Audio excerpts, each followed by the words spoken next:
არსებობს სულთა კავშირი ჩვენმა ურთიერთობამ, ჩვენმა მშობლებმა, ჩვენმა წინაპრებმა უნდა გაგვაძლევინონ ჩვენ აქ ყოფნა. ყველა საქართველოში ეძლევა როცა კურთხევა, რომ ჩვენ შევავედროთ ჩვენი წინაპრები მშობლებიდან დაწყებული და ავიდეთ მაღლა.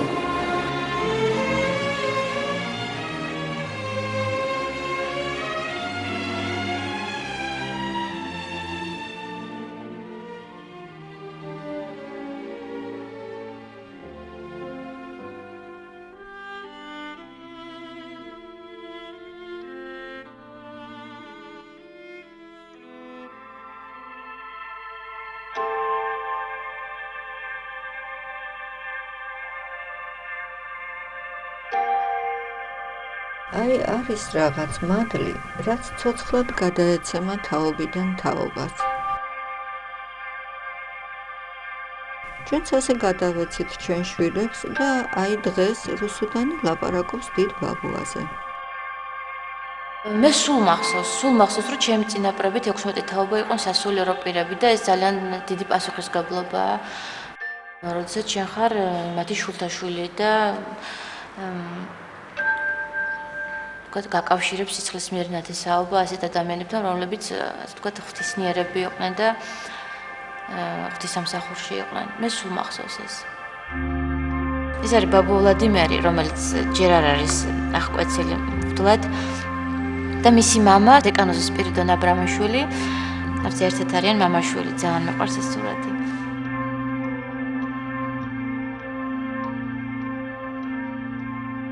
სამი თაობა როცა არის მთლიანი სრული სამი თაობა უკვე რაღაცა მუდმივობის შეგრძნებას ტოვებს და უკვე აღარ გეშინია ცხოვრების რაღაც საყდანს გზნობ კარგად ფეხქვეში.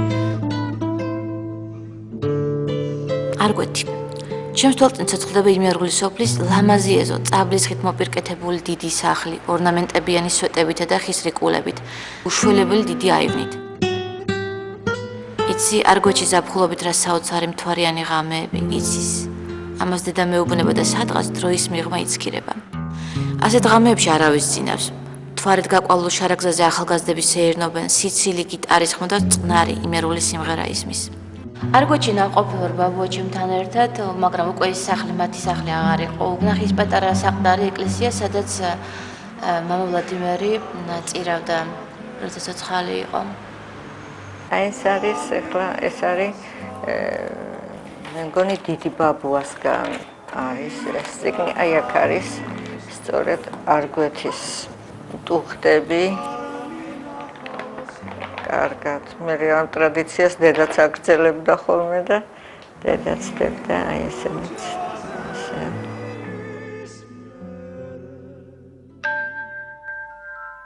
დიდი ოჯახი გვაქვს და ტრადიციულად შაბათ-კვირას ჩვენად ძალიან ბევრი ხალხი მოდიოდა სტუმრად. ყოველთვის იყო ამაზე საუბარი, ყოველთვის იყო მოგონება წინაპრების და ძალიან ისე ცოცხლდებოდა ეს რაღაც წარსული დეიდების მონაყოლით, ბაბუას მონაყოლით, დედჩემის მონაყოლით.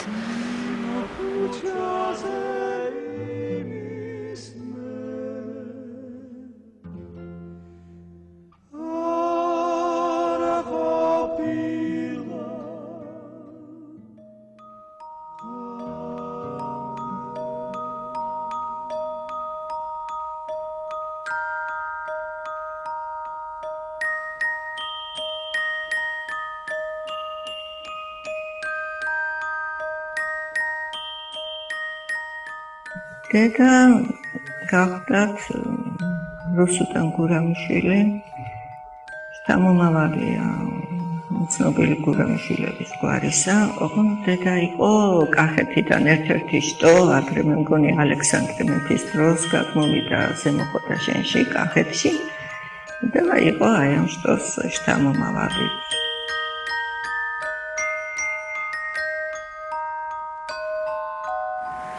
ეს ფოტო გადაღებულია არგვეთში, დედა და მამა ახალგაზრდები არიან.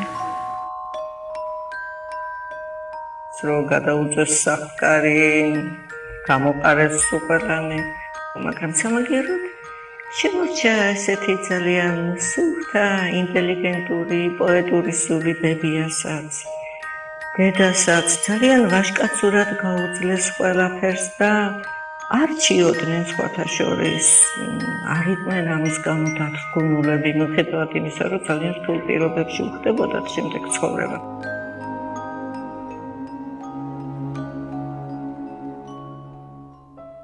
დედა წერდა ლექსებს, გიორგი ლეონიძის მოწაფე იყო და ძალიან გვარდა გიორგი ლეონიძეს. და ყველანაირად ახალისებდა ხოლმე რაიში გურამიშვილი ხარდა წერე ლექსები, მაგრამ მე ომი დაიწყო, მე და გათხოვდა და ცხოვრობდით ჩვენ ვერაზე ერთ პატარა ოთახში. რა გითხრათ, რვა კვადრატული თუ იქნებოდა 4 ბავშვით.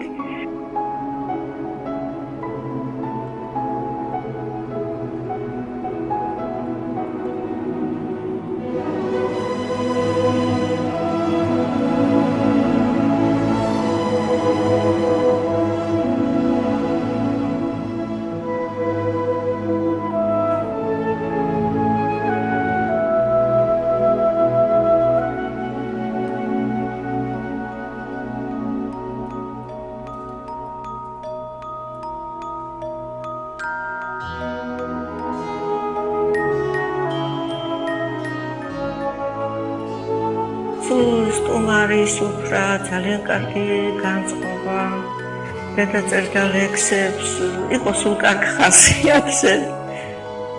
ეს არის დედას ლექსების რეული, ძველი. მაშინაც აი სწორედ ეს არგვეთის ყვავილებია, ჩადებული ღიღილო. ძალიან დიდი ხნისაა.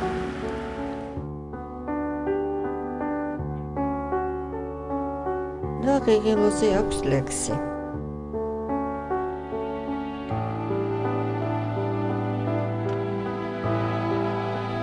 როგორ არ მიყვარდეს ეს ნაზი ყვავილი, წირივით მდგომარეა მტიალ მინდორზე, სულ ერთი ფეხით მიუსწარ საბრალოს, მივედი იმ წამში, მივედი იმ დროზე, როცა გულწასული მიეყრდნო ბალახებს. ზეო გევედრები მის წინ მუხლმოყრილი, შეუნდე თუ გწოდა პატარა ღიღილო, უბრძანე ყვავილებს უთიონ ღამენი, მინდა შენს ოქროსფერ კალთაში იძინოს.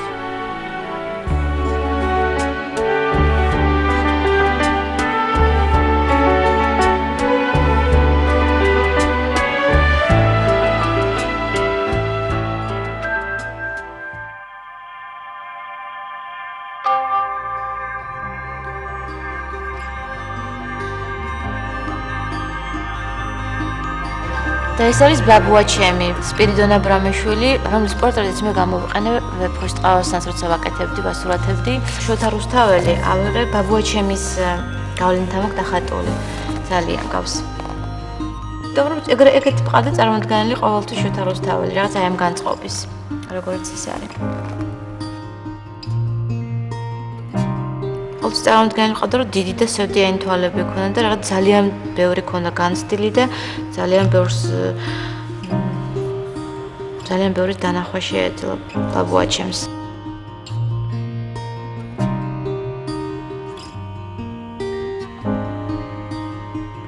ძალიან ისეთი მგრძნობიარი და ძალიან სულიერი და ძალიან სუფთა ადამიანი იყო და მე ეგეთი ვიყავდა წარმოდგენილი ყოველთვის შოთა რუსთაველიც რაღაცნაირად აი ამ განწყობის და ამიტომაც გამოვიყენე ბაბუა ჩემის პორტრეტი.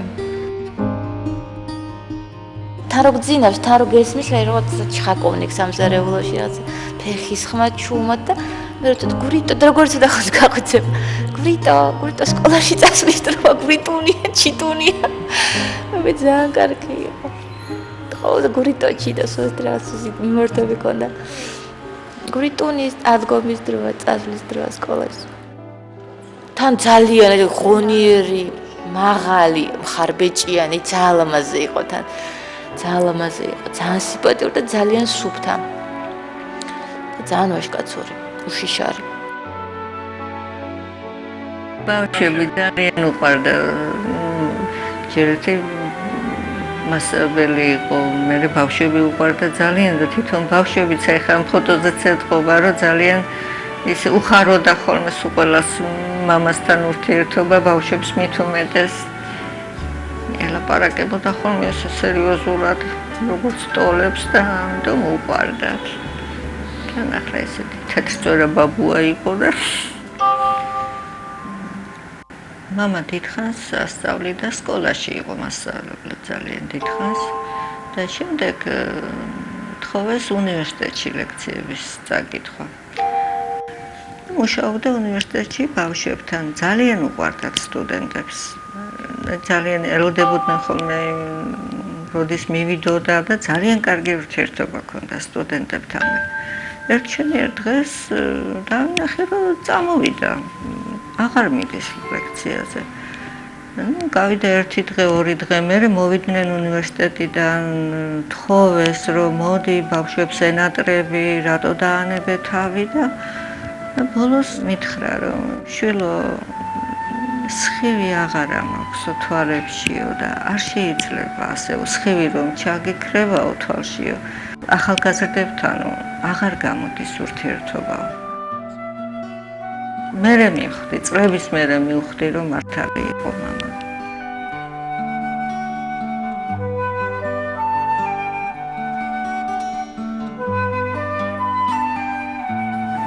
ეს არის მამას ნახელავი ჩიბოხი. ხილის ჯოხისგან გაკეთებული დაგვრჩა სახსოვრად. ეს არის დიდი ბაბუის ნაქონი წიგნი, ჟამნი, რომელიც შემდეგ გადაეცა ბაბუაჩემს ვლადიმერ აბრამიშვილს და აი შემოგვრჩა ჩვენ ძველი ქართული თარი.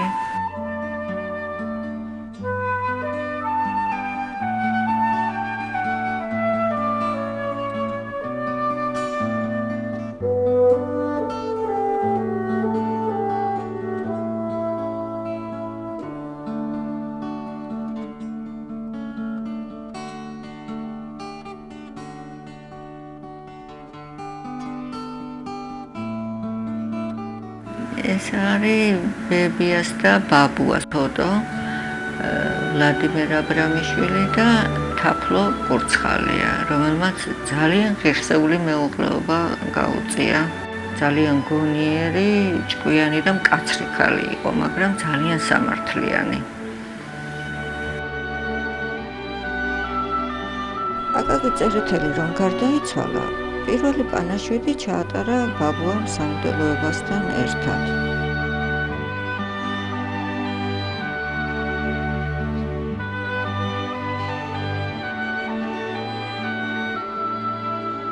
ბავშვობიდან მახსოვს პორტრეტი, თეთრწვერა მოხოცი ჩაფიქრებული, კეთილი თვალებით დაგვრცქერის კედლიდან. ჩემში უცნაურ გზნობას იწვევს, რადგან საღელს ვერც კი ვარქმევ, მაგრამ გონია რომ ფხიზლად გვდარაჯობს და გვიცავს.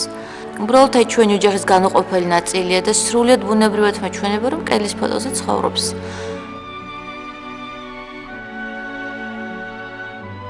არათუ რუსუდანს მეც არ მახსოვს ბაბუაჩემი. მაგრამ მოხდა ეგეთ საოცარი რამე, რომ ჩემთვის რომ ეკითხავ იმას, აი ნამდვილად ვიტყოდი, რომ მე გამზარდა ბაბუა. ეს იყო ძალიან ცოცხალი განცდა და თითქოს ძალიან ბუნებრივი.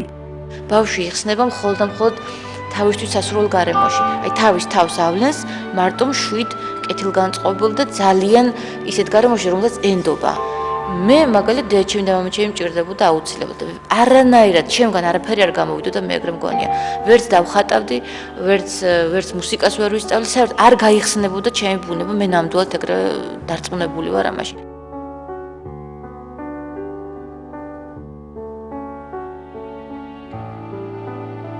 ბავშვობა მახსოვს როგორც ერთი დიდი მზიანი დღე. მე ვამბობ სადღაც ასე 10 წლამდე. მერე დედა გარდაიცვალა და სხვა პერიოდი დაიწყო ჩემს ცხოვრებაში. მაგრამ ეს ბავშვობა მახსოვს სულ მზით განათებული და იცით რატომ დედას და მამას განსაკუთრებულად უყვარდათ ერთმანეთი. ღმერთო, რამდენი ფერი ქონია სიყვარულს და რა ბედნიერია ბავშვობა, როცა დედას და მამას ერთმანეთი უყვართ.